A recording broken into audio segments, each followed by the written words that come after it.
ஹலீம், இப்போ நம்ம இந்த ரமேஷ் வந்து ரொம்ப அழகா உங்களுக்கு விட்டு கொடுக்குறாரு. இதே இந்தியாவினுடைய இந்த செக்யூலர் தன்மை, டாலரன்ஸ் எல்லாம் தெரியுது. எந்த அழகான ஒரு டெமோக்ரஸி ஜெயா டிவி வழங்கி இருக்கிறதுங்கெல்லாம் ரொம்ப சந்தோஷமா இருக்கு. ஹலீம், நீங்க பேசுங்க. உங்களுக்கான இந்த நிலையை அவர் கொடுக்குறாரு. நம்ம மரியாதைக்குரிய நம்முடைய ராபர்ட் அவர்களும் சரணபெருமாள் அவர்களும் வைத்தார்கள். எப்படி பார்க்கிறீர்கள்? பேசுறது கேக்குதா? நான் பேசுறது கேக்குதா? நல்லா கேக்குது. ஹலீம் பேசுங்க தொடர்ந்து. ஓகே, இப்போ தோழர் சரவண பெருமாள் பேசுறதை நான் முழுமையா கேட்டேன். ராபர்ட் அவர்கள் பேசுறதை நான் கொஞ்சம் தான் கேட்டேன். சரி, சரவண பெருமாள் அவர்கள் சொன்னார்கள் இந்த இந்திய குடியுரிமை திருத்தம் கடந்த முறை 6 முறை இந்தியால திருத்தப்பட்டிருக்கிறது. அதுவும் சொல்ல போனா காங்கிரஸ் ஆட்சியில தான் திருத்தி இருக்காங்க. உண்மை. 1955 திருத்தம் செஞ்சாங்க, 1986 திருத்தம் செஞ்சாங்க, 1992 திருத்தம் செஞ்சாங்க, 2003, 2005, 2015 6 தடவை திருத்தம் செஞ்சாங்க.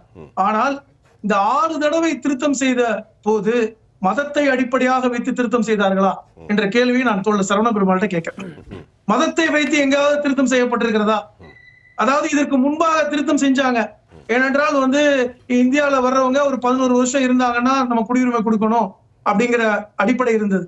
பொதுவாக சர்வதேச அளவுல ஒரு குடியுரிமை என்பது மனிதாபிமான அடிப்படையில் இருக்கும்.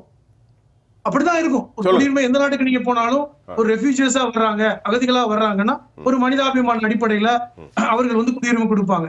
இப்ப 2019 கொண்டு வரப்பட்ட அந்த திருத்தத்துல எது முக்கியமான ஒரு கருப்பொருளாக இருக்கிறது? மதம். அதுவும் குறிப்பா ஆப்கானிஸ்தான், பாகிஸ்தான், பங்களாதேஷ் இங்கிருந்து வருகின்ற சிறுபான்மை மக்களுக்கு குடியுரிமை கொடுக்கணும். ஆனா முஸ்லிம்களுக்கு அல்ல. அதுக்கு என்ன சொல்றாங்க? அந்த 3 நாடுகளிலும் சிறுபான்மை மக்களாக இஸ்லாமியர்கள் இல்லை அப்படின்னு சொல்றாங்க. நான் என்ன கேக்குறேன், இப்படி ஒரு திருத்தத்தை நீங்கள் கொண்டு வரும் பொழுது ஏன் இந்த 3 நாடுகளை மட்டும் எடுக்கிறீங்க? நான் 2 விதமான கருத்தை முன்வைக்கிறேன்.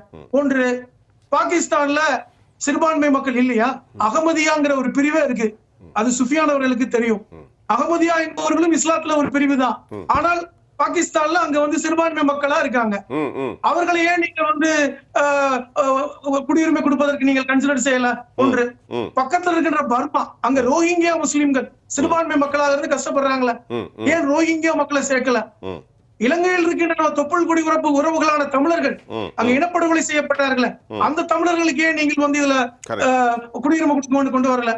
ஆக நீங்கள் நோக்கம் என்பது இந்த 3 நாடுகளில் இருந்து வருகின்ற இஸ்லாமியர்களை தவிர மற்றவர்கள் குடியுரிமை கொடுக்கணும். இது ஒரு பக்கம் நிறைய பேசிட்டோம். ஒன்று, நான் என்ன கேட்கிறேன்னா, இந்த 6A ஒரு பிரிவு இருக்கு. அது தோழர் ரமேஷ் அவர்களுக்கு நன்றாக தெரியும். 1955 6A ஒரு பிரிவை இந்தியாவில கொண்டு வந்தாங்க. ஒரு மனிதாபிமான அடிப்படையில இந்த 6A என்பது மனிதாபிமான அடிப்படையில ஒரு நாட்டிலிருந்து உள்ள வர்றவங்களுக்கு நம்ம குடியுரிமை கொடுக்கணும். அப்படித்தான் 1971 இந்தியா பாகிஸ்தான் சண்டையின் போது பங்களாதேஷ்ல இருந்து வந்தாங்களே, எதன் அடிப்படையில் நம்ம கொடுத்தோம்? அது அப்படியேதான் இருந்துச்சு. இதன் அடிப்படையில தான் அஸ்ஸாம்ல இருக்கின்ற அந்த மக்களோடு 1985 பிரதமராக இந்த ராஜீவ் காந்தி ஒரு ஒப்பந்தமே போட்டார். இந்த 6A அடிப்படையில தான். அதெல்லாம் என்ன ஆச்சுன்னு சொல்லிட்டு இன்னைக்கு உச்ச நீதிமன்ற நீதியரசர் கேள்வி கேட்கிறாருல்ல, நம்முடைய சந்திரசூட் அவர்கள் தலைமையில 5 பேர் கொண்ட பெஞ்சு கேள்வி கேட்குதுல, இந்த 6A நிலைமை என்ன? ஏன் நீங்கள் மதத்தை கொண்டு இன்னைக்கு இப்படி கொண்டு வந்திருக்கீங்க? இது ஒரு கேள்வி. 2வது கேள்வி, 2019 நீங்க இந்த குடியுரிமை திருத்த சட்டத்தை கொண்டு வந்தீங்க, மிகப்பெரிய போராட்டம் ஏற்பட்டுச்சு. அதோட விட்டுட்டீங்க, அதோட பேசல. 4 வருஷமா இதை பத்தி பேசவே இல்லை. மறுபடியும் எப்படி பேசுறீங்க? உங்க ஆட்சி முடிய போன்ற காலத்துல இன்னைக்கு குடியுரிமை பத்தி பேசுறீங்க. உங்க நோக்கம் என்பது இந்த சட்டம் கொண்டு வரதில்லை. இதை வைத்து நீங்கள் அரசியல் செய்யப்பட முடியுமா? இன்னைக்கு ராமர் கோயில வச்சு தோழர் பேசினாரு. ராமர் கோயில் யாரும் மறுக்கல. சொல்ல போனா காந்தியை விட சிறந்த ராம பக்தரை பார்க்க முடியுமா? அவரையே போட்டு தள்ளியவர்கள் யாரு? காந்திய போட்டு தள்ளவங்க யாருங்க? காந்தியோட சிறந்த ராம பக்தரை பார்க்க முடியும்? நான் கேட்கிறேன். அவரும் ஓபிசி சமூகத்தை சார்ந்தவர் தானே. அப்ப இவர்கள் செய்வது என்பது ராமரை வைத்து அரசியல். சொல்ல போனா 10,000 கோயில் இருக்கு ராமர் அயோத்தியில. பள்ளிவாசல இடித்த இடத்துல ராமர் கோயில் கட்டிருக்காங்க. அங்க இருந்து 2 கிலோமீட்டர் தள்ளி கட்டுறாங்க. நோக்கம் என்பதெல்லாம் என்ன? இப்படித்தான் இந்த குடியுரிமை திருத்த சட்டத்தை கடைசி நிமிஷத்துல கொண்டு வராங்க. இந்த குடியுரிமை திருத்த சட்டத்தின் மூலமாக ஒரு போலரைசேஷன், ஒரு பெரும்பான்மைவாதம். அழகா ராபர்ட் சொன்னார், தோழர் ராபர்ட் அழகான வார்த்தையை சொன்னார். ஒரு பெரும்பான்மைவாதத்தை நோக்கி இந்தியா சென்று கொண்டிருக்கிறது. இந்த உலக நாடுகள் உற்று பார்த்து கொண்டிருக்கின்றன. இன்னைக்கு உலக நாடுகள் கண்டனம் தெரிவிக்கிறாங்க. இன்னைக்கு ஒட்டு மொத்தமா பாத்தீங்கன்னா உலக நாடுகள் கண்டனம் தெரிவிக்கின்றாங்க. OIC கண்டனம் தெரிவிக்கிறது.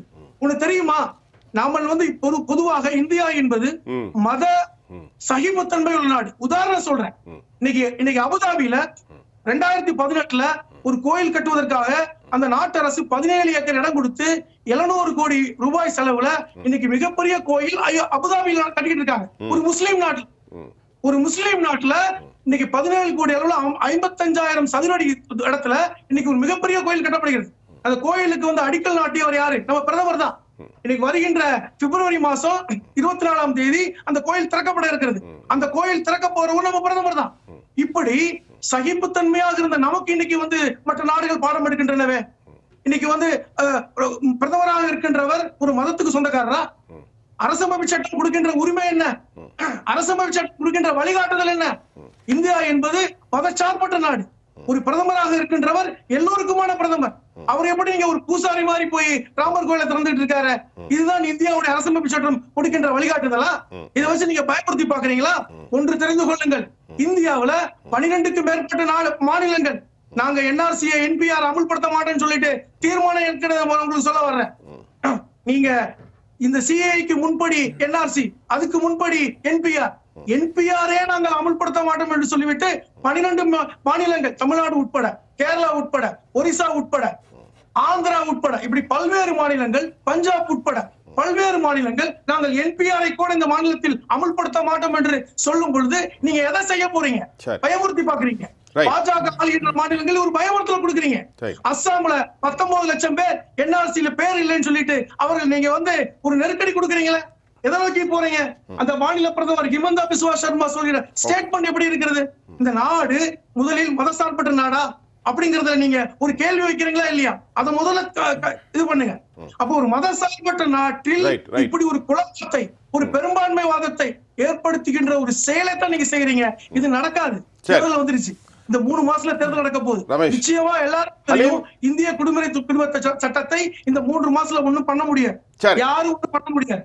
இதை நீங்கள் இந்த வருகின்ற பாராளுமன்ற தேர்தலுக்கான ஒரு அரசியல் எரிபொருளாக பயன்படுத்த பாக்குறீங்க. இதை நான் வந்து ஒரு வெளிப்படையாகவே இந்த கண்டனத்தை வைக்கிறேன். ஒரு அரசியல் எரிபொருளாக, மக்களை பிரிக்கின்ற வேலையாக இதை நீங்கள் ஒரு அரசியலுக்காக பயன்படுத்துறீங்க. இது எவ்வளவு பெரிய கேவலமான ஒரு செயலை முன்வைக்கிறீங்க. இந்த சட்டத்தை கொண்டு வந்துட்டீங்க. இதை அமுல்படுத்த முடியுமா? அமுல்படுத்தக்கூடிய சூழல் இருக்கிறதா? ஏன் கடந்த 4 வருடங்களில் நீங்கள் இதை செய்யல? ஏனென்றால் உங்களால் அதை செய்ய முடியாது. இந்த 3 மாசத்துல நாங்க செய்வோம், மீண்டும் ஆட்சிக்கு வந்தா நாங்கள் இது முழுமையாக அமுல்படுத்துவோம் சொல்லிட்டு வாக்கு வங்கி அரசியலுக்காக, பெரும்பான்மைவாத அரசியலுக்காக இதை நீங்கள் முன்வைக்கிறீர்கள் என்ற குற்றச்சாட்டை முன்வைக்கிறேன். நன்றி. முதல் கட்ட கருத்தை எடுத்துக்கிறேன் ஹலீம். அதாவது NPR பத்தி சொன்னாங்க. NPRல என்ன கேள்வி கேட்டுருவாங்க? NPR கேள்விங்கிறது எல்லாத்துக்கும் பொதுவானதுதான், அதுல மாற்றுக்கிறது கிடையாது. ஆனால் NPRல் சில கேள்விகளை அடிஷனலா சேர்த்திருக்காங்க. உங்க தாத்தா எங்க பிறந்தாரு, உங்க தாத்தாவுக்கு தாத்தா எங்க பிறந்தாருங்கிற கேள்வி எல்லாம் இருக்கு. அதில் இஸ்லாமியரை தவிர மற்றவர்களுக்கு அங்க பிரச்சனை இல்ல. அஸ்ஸாம்ல என்ன நடந்துச்சுன்னு நினைக்கிறீங்க? அஸ்ஸாமில் இந்தியாவுடைய முன்னாள் ஜனாதிபதியுடைய பேரனே வந்து 19 லட்சம் பேர்ல ஒரு ஆளு. அதை நீங்க புரிந்து கொள்ளுங்கள். இது பிரச்சனை வந்து அங்க வந்தவங்களுக்கு தான், இங்க இருக்கிற முஸ்லீம்களுக்கு கிடையாதுன்னு சொல்றது தவறான வாதம். முதலில் NRCயே வந்து எப்படிப்பட்டது, NPR எப்படிப்பட்டது நினைக்கிறீங்க? இந்த கேள்வியுடைய கடை என்ன? வெறுமன மக்கள் தொகை கணக்கெடுப்பா? அப்படி கிடையாது. நம்முடைய தோழர் ரமேஷ் சொன்னாரு, இந்தியா பிரிவினையும் போது பாகிஸ்தான் இஸ்லாமிய நாடு, இந்தியா இந்து நாடாக பிரிவு, அப்படி கிடையாது.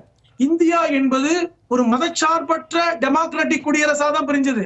இது தவறானது. இன்னைக்கு வந்து மகாத்மா காந்தியுடைய கொல்லப்பட்ட நாள், நல்லா புரிஞ்சுக்குங்க.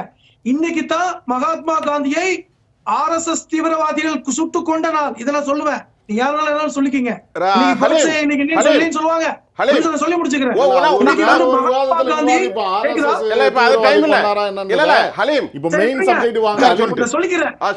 அதாவது 27 வருடங்கள் வந்து இந்த தேசத்துக்காக சுதந்திரத்தை வந்து போராடியவர் மகாத்மா காந்தி.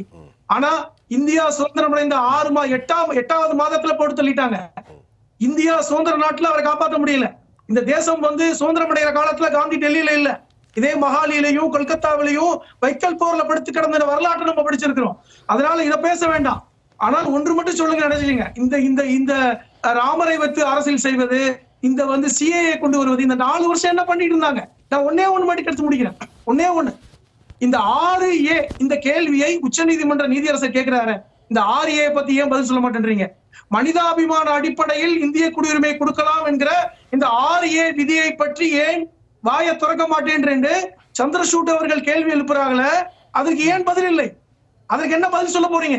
அப்ப நீங்க இந்த CAA வைத்து அரசியல் செய்ய போகிறீர்களா என்கிற கேள்வி நீதியரசர் கேட்கிறாரே இல்லையா இன்டைரக்டா? இதுக்கு பதில் சொல்லுங்க. இதுதான் இவர்கள் கொண்டு வருகின்ற இந்த அரசியல் தந்திரம், வேற ஒண்ணுமே இல்ல. இதை வைத்து அவர்கள் ஒன்றுமே செய்ய முடியாது என்பதுதான் என்னுடைய கருத்து.